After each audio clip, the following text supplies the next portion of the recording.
If you're in the middle of an identity crisis right now, you're probably stuck between two impossible feelings. On one hand, you can't stop thinking about the past, who you were, what you lost, how things should have been. On the other hand, you know you need to do something, take some action, move forward, build something new. But every time you try to move forward, you're moving from the wrong place.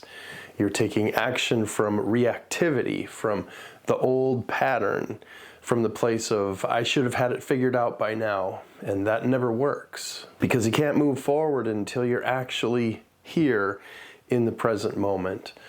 But you also can't just be present and do nothing. Eventually, you have to take a step.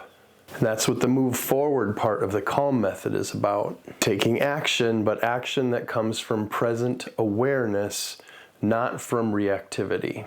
So let me show you how that works.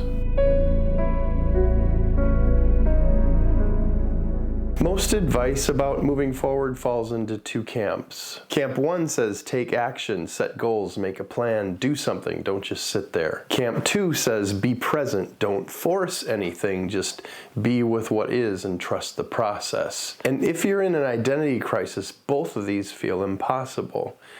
You can't set goals because you don't know who you're becoming. But you also can't just be present when the present feels like standing in rubble. So you end up paralyzed. Or worse, you take action anyway, but it's reactive action. Action from the pattern, action from I should have it together by now, action from trying to prove something, or fix something, or become someone. And that action doesn't work because it's not coming from the present, it's coming from the past. Here's what I've learned. You can't take effective action until you're grounded in the present. But once you're grounded, action becomes possible. It's not forced, it's not reactive, but it's responsive. That's what move forward means. Taking your next step, not from habit or reactivity, but from mindful awareness. Present awareness creates the foundation, and responsive action expresses that awareness. You can't skip the awareness and just act, but you also can't just stay in awareness and never act. Move forward integrates both. So here's how move forward actually works. It starts with presence, because you can't respond to the present if you're not actually here. And in an identity crisis, you're usually not here. You're oriented to the past.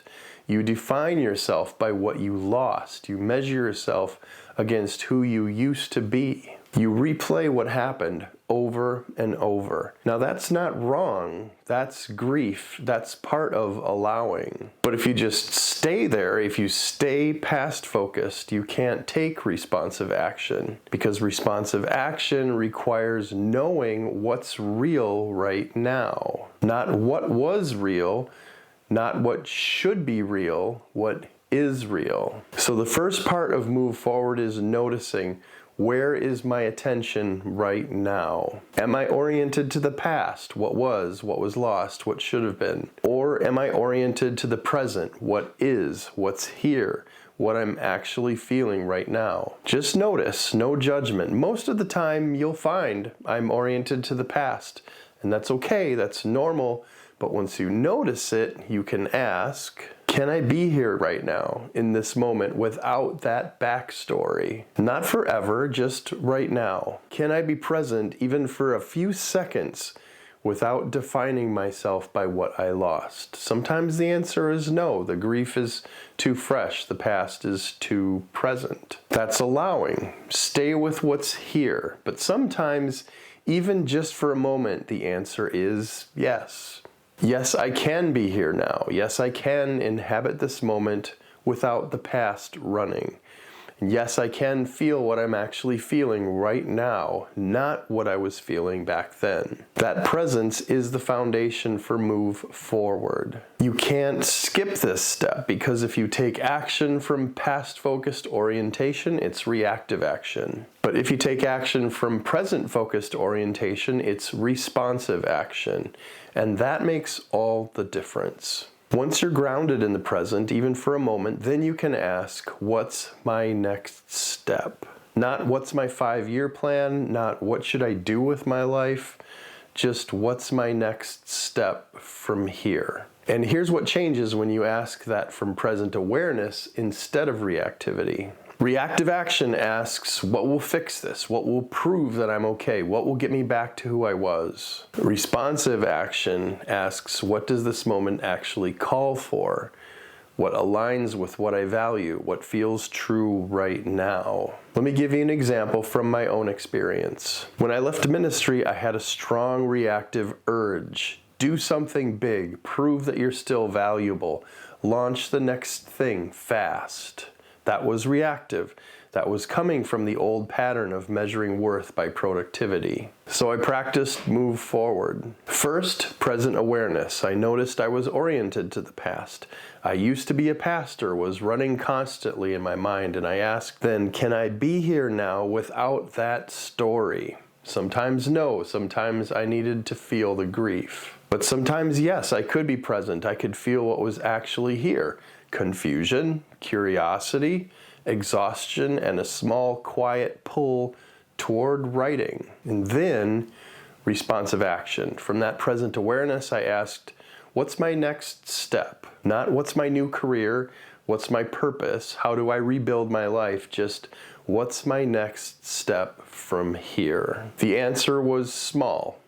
Write something honest about what I'm learning. Not build a platform, not launch a brand, just write. And so I did. I wrote short thoughts and I posted them online. That was responsive action. It came from present awareness, not from the pattern. And then I did it again and again. Not because I had a plan, but because each small action came from being present and asking what's next. That's how move forward works. Ground yourself in the present, even for a moment, and ask, what's my next step from here? Take that step, not from reactivity, but from awareness. Notice what happens, return to present, and then ask again, what's next? It's continuous, it's cyclical, it's not linear. You don't just do it once and then you're done. You practice it over and over. Present awareness, responsive action, notice, present awareness, responsive action, notice. That's the ongoing journey. Now let me show you how all four parts of the C.A.L.M work together in real time. You're in a conversation and someone asks, what do you do? Your immediate gut reaction is past focused. Well, I used to be. Now here's the practice. Connect. You pause. You notice what you're feeling in your body. Maybe there's tension in your chest. Maybe your throat feels tight. You're feeling grief or shame or confusion, and you don't push it away. You connect with it. Allow. You let it be true. Yes, this is hard. Yes, I don't know who I am right now. Yes, I miss who I was. You stop fighting reality. You allow what's here to be here. And then let go. You notice the should. I should have figured it out by now. I should be able to answer this question. This shouldn't still be hard. You recognize that that's your running commentary and you gently release it. Move forward. From that grounded presence, you ask, what's my next step? Not what should I say? What will sound good? What will prove that I'm okay? Just what's true right now. And you respond, not from the pattern, but from the present. Maybe you say, I'm in transition right now, figuring out what's next. That's responsive action. It came from present awareness. All four steps together in that moment. And that's the C.A.L.M method. It's not linear, not sequential, not something that you just do once. It's a continuation of being present, connect, move forward orientation, allowing reality or allow, releasing your commentary or let go, and then taking responsive action, which is move forward and expression over and over in every moment where you need it. So here's how to practice move forward this week. Step 1, notice when you're oriented to the past. Pay attention to how you introduce yourself. Do you lead with who you were in the past?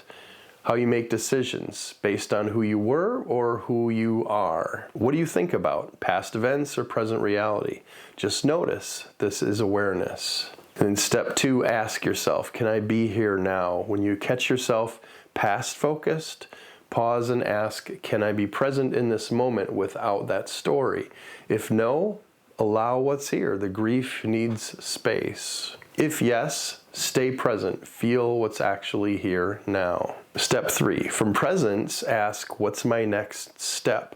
Not what's my purpose, not what should I do with my life, just what's my next step from here. From present awareness, not from reactivity. Step 4, take one small responsive action. Examples. Have one honest conversation. Write about what you're learning. Try something you've been curious about. Say no to something that doesn't align with you. Reach out to someone. Create something small. Not a big commitment, not a life-changing decision, just one step that comes from present awareness. And then step 5, notice what happens. After you take the action, notice, how does your body feel? Does this feel aligned or misaligned? What did you learn? That feedback informs your next step. And then repeat. Present awareness. Ask what's next. Take responsive action. Notice. Return to presence and ask again. This is the ongoing practice. It's not a quick fix, not a one-time shift, and it's an ongoing journey taken one step at a time. Moving forward after an identity crisis doesn't mean you have to have it all figured out. It doesn't mean setting big goals or knowing your purpose or becoming someone new. It just means learning to be present with what is and then taking your next step from that presence. Not from reactivity, not from the old pattern, but from mindful awareness. Present awareness creates the foundation, and responsive action expresses that awareness. You can't skip the awareness and just act. That's reactive. And you can't stay in awareness and never act. That's paralysis. But when you integrate both, that's move forward. Connect with what's real. Allow it to be true. Let go of the commentary. And then move forward from presence to action. That's the C.A.L.M method. And each time you practice it, you build a little more calm confidence. Not because the uncertainty goes away, but because you learn to respond to life with awareness, regardless of what unfolds. Now, if this framework is helping you, the full C.A.L.M method with practices for every area of life during identity crisis is in my book, From Reactive to Resilient: Practical Awareness for Major Life Changes. It launches January 13th, but you can pre-order now at reactivetoresilient.com. Thanks for being here. Thanks for doing this work.